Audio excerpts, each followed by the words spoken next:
നിങ്ങൾ ആരാ? നിങ്ങൾ ആരാണ്? നിങ്ങൾ ആരോടാ ചോദിക്കുന്നത്? വളരെ സൂക്ഷിച്ച് സംസാരിക്കണം. സൗകര്യമല്ല പറയാൻ. ജബൽപൂരിൽ സംഭവിച്ചിട്ടുണ്ടെങ്കിൽ അതിന് നിയമപരമായ നടപടിയെടുക്കും.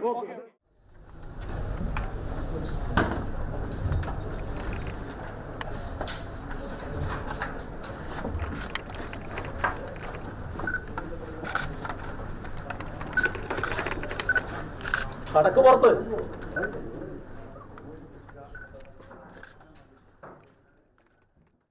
അക്ഷരം MC യൂട്യൂബിലേക്ക് സ്വാഗതം. നൂറനാട് മോഹനചന്ദ്രൻ.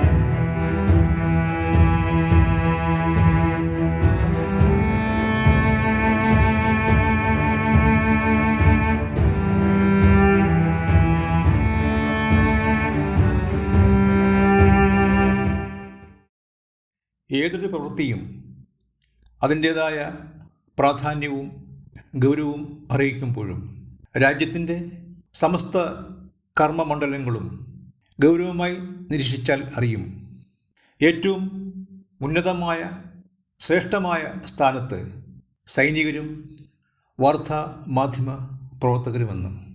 സൈന്യം രാത്രി പകലുകൾ അറിയാതെ ആകാശങ്ങളിലൂടെ, മഹാസമുദ്രങ്ങളിലൂടെ, രാജ്യ അതിർത്തികളിലൂടെ, പ്രതികൂല സാഹചര്യങ്ങളിലൂടെ വിശ്രമരഹിതരായി, നിദ്രാരഹിതരായി, നിതാന്ത ജാഗ്രതയോടെ കർമ്മനിഷ്ഠ അവിഘ്നം തുടർന്നേ പോകുന്നു. നമ്മുടെ രാജ്യത്തിന് സുരക്ഷാ കവചമാകാൻ, നമ്മൾ സുഖമായി ഉറങ്ങാൻ.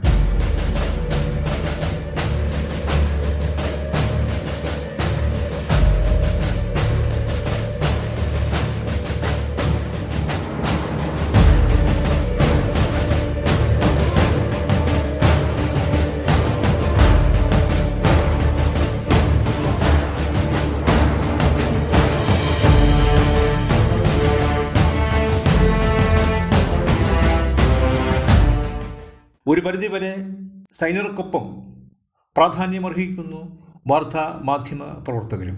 സൈന്യം ശത്രുപക്ഷ വിദേശ ശക്തികളെ പ്രതിരോധിക്കുമ്പോൾ മാധ്യമപ്രവർത്തകർ രാജ്യത്തിനകത്തെ പ്രതിലോമ ശക്തികളെ പ്രതിരോധിക്കുന്നു. പ്രത്യേകിച്ചും ഇന്നത്തെ അതിസങ്കീർണ സംഘർഷ സാമൂഹ്യ സാഹചര്യങ്ങളിൽ ഔദ്യോഗിക കൃത്യനിർവഹണത്തിലുള്ള ആയുധധാരികളായ പോലീസ് ഉദ്യോഗസ്ഥർ പോലും തെരുവുകളിൽ കുറ്റവാളികളാൽ ആക്രമിക്കപ്പെടുമ്പോൾ രാജ്യദ്രോഹികൾ ഉൾപ്പെടെ സമസ്ത വിധ്വംസക പ്രവർത്തകരുടെയും അധോലോക വഴികളിലൂടെ യാതൊരു സുരക്ഷയുമില്ലാതെ ജീവൻ പോലും അവഗണിച്ച് അതിസാഹസികമായി കടന്നുചെന്ന് വിവരങ്ങൾ ശേഖരിച്ച് തെളിവുകൾ സഹിതം അധികാരസ്ഥാനത്തോട് ലോകത്തോട് വിളിച്ചറിയിക്കുന്നു മാധ്യമപ്രവർത്തകർ. ഇവർ തന്നെയാകുന്നു നമ്മുടെ രാജ്യത്തിൻ്റെ ആഭ്യന്തര സുരക്ഷാ കവചം. തീർച്ചയായും നമുക്ക് ഉറപ്പിച്ച് പറയാം, മാധ്യമപ്രവർത്തകരുടെ അവബോധം, മനോദാർഢ്യം, കർമ്മദാർഢ്യം, ആയതിലൂടെ സ്വീകരിക്കപ്പെടുന്ന നിലപാടുകൾ, ദുർഘടസന്ധികളിൽ അവസരോചിതമായ ഇടപെടലുകൾ ഒന്നുകൊണ്ട് മാത്രമാണ് നാം അനുവർത്തിച്ചു വരുന്ന നീതി, ധർമ്മ, സത്യാധിഷ്ഠിതമായ സാമൂഹ്യഘടന ഒരു പരിധിവരെയെങ്കിലും പരിപാലിക്കപ്പെടുന്നത്. കലാ, സാഹിത്യ, സാംസ്കാരിക, സാമൂഹ്യ, രാഷ്ട്രീയ രംഗങ്ങളിലൂടെ പൊതുസമൂഹത്തിലേക്ക് വന്നിട്ടുള്ള ശ്രദ്ധേയ വ്യക്തിത്വങ്ങളോട് ആനുകാലിക വിഷയങ്ങൾ സംബന്ധിച്ച് ചോദ്യങ്ങൾ ചോദിക്കുക എന്നത് മാധ്യമപ്രവർത്തനത്തിൻ്റെ ഭാഗമാണ്. മാധ്യമപ്രവർത്തകരുടെ ചോദ്യങ്ങൾക്ക് പിന്നിലെ ഉദ്ദേശശുദ്ധി, ആർജവം, മാധ്യമ ധർമ്മബോധം ഇത്തരക്കാർ ഉൾപ്പെടെ ഏവരും തിരിച്ചറിയേണ്ടതുണ്ട്. ചോദിക്കപ്പെടുന്നവർ അങ്ങനെയാകുന്നില്ല എങ്കിൽ അവരുടെ അജ്ഞതയിൽ, ധാർഷ്ട്യത്തിൽ നമുക്ക് സഹതപിക്കാം.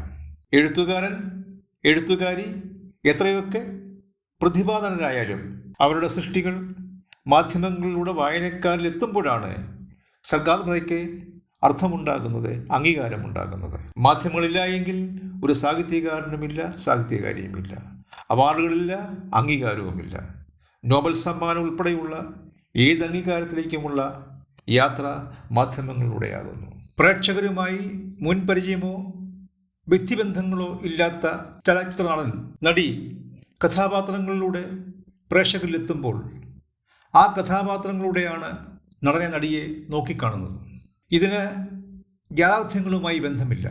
പ്രേക്ഷകർ കഥാപാത്രങ്ങളിലൂടെ ആർജിക്കുന്ന അനുഭവങ്ങളിലൂടെ സൃഷ്ടിക്കപ്പെടുന്ന അപര വ്യക്തിത്വങ്ങൾ, ഈ അപര വ്യക്തിത്വങ്ങളിൽ നിന്നും യഥാർത്ഥ വ്യക്തിത്വങ്ങളിലേക്ക് പ്രേക്ഷകരെ, പൊതുസമൂഹത്തെ കൂട്ടിക്കൊണ്ടുപോകുന്നതും മാധ്യമങ്ങളിലൂടെ, മാധ്യമപ്രവർത്തകരിലൂടെയാകുന്നു.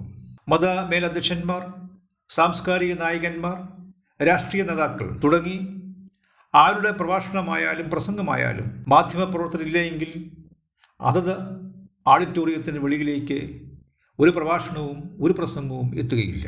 അതുകൊണ്ട് തന്നെ വൈവിധ്യ പ്രവർത്തന രംഗങ്ങളിലൂടെ ഉന്നത സ്ഥാനങ്ങളിലേക്ക്, പ്രശസ്തിയിലേക്ക് എത്തുന്നവർ മാധ്യമങ്ങളോട്, മാധ്യമപ്രവർത്തകരോട് കടപ്പെട്ടിരിക്കുന്നു.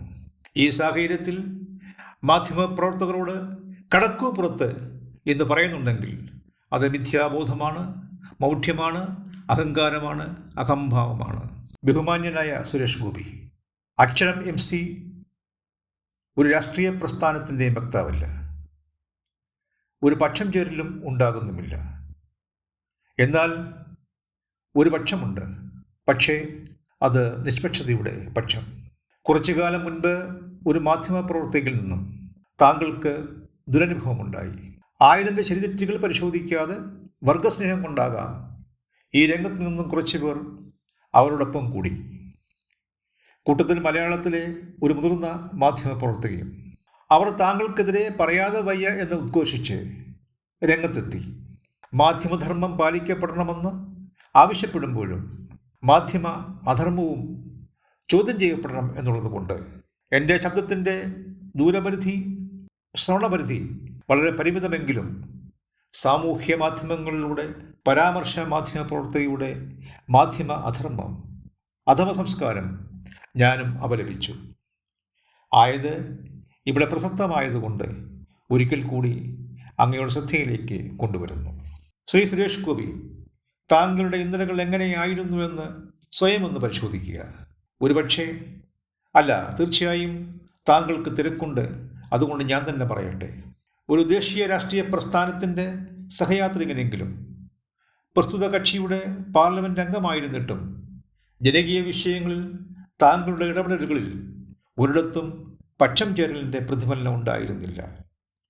സാധാരണക്കാരുടെ വിഷമസന്ധികളിൽ, ധർമ്മസങ്കടങ്ങളിൽ, നിസ്സഹായാവസ്ഥകളിൽ എവിടെയെല്ലാം താങ്കളെ ഞങ്ങൾ കണ്ടിട്ടുണ്ട്. വാക്കുകൾ കൊണ്ടും പ്രവൃത്തികൾ കൊണ്ടും ആരെയെല്ലാം താങ്കൾ ആശ്വസിപ്പിച്ചിട്ടുണ്ട്, സഹായിച്ചിട്ടുണ്ട്. ഏതൊരു രാഷ്ട്രീയ പ്രസ്ഥാനത്തിലും താങ്കളെപ്പോലെയുള്ള ധാർമ്മികതയുടെ മുഖങ്ങൾ കുറച്ചെങ്കിലും ഇപ്പോഴുമുണ്ട്. കക്ഷി രാഷ്ട്രീയങ്ങൾക്ക് അതീതമായി, പ്രത്യയശാസ്ത്രങ്ങൾക്ക് അതീതമായി നീതിനിഷ്ഠവും പക്ഷപാതരഹിതവുമായ നിലപാടുകൾ സ്വീകരിക്കുന്ന ഇത്തരം അപൂർവ വ്യക്തിത്വങ്ങൾ തന്നെയാകുന്നു ഞങ്ങളുടെ ശക്തിയും പ്രതീക്ഷയും. എന്നാൽ അടുത്ത കാലത്തായി താങ്കളിൽ ചില മാറ്റങ്ങൾ കാണുന്നു. എവിടെയോ പിഴവ് പറ്റുന്നുവോ എന്ന സംശയം. ഏതായാലും താങ്കൾ തിരിഞ്ഞടക്കുന്നുവെങ്കിൽ അരുതയെന്ന് വിനയപൂർവ്വം പറയട്ടെ. കാരണം താങ്കളിൽ ഞങ്ങൾക്കിപ്പോഴും വിശ്വാസമുണ്ട് എന്നതിനാൽ. ബഹുമാനപ്പെട്ട സുരേഷ് ഗോപി, ഏത് രംഗത്തും എന്നതുപോലെ താങ്കളെ സമീപിക്കുന്ന മാധ്യമപ്രവർത്തകരിൽ ചുരുക്കം ചിലർക്ക് പ്രത്യേക അജണ്ട ഉണ്ടാകാം.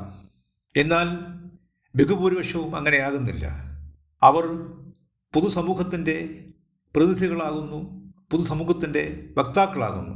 അവരുടെ ചോദ്യങ്ങൾ, മാധ്യമപ്രവർത്തകരുടെ ചോദ്യങ്ങൾ ഞങ്ങളുടെ ചോദ്യങ്ങളാകുന്നു.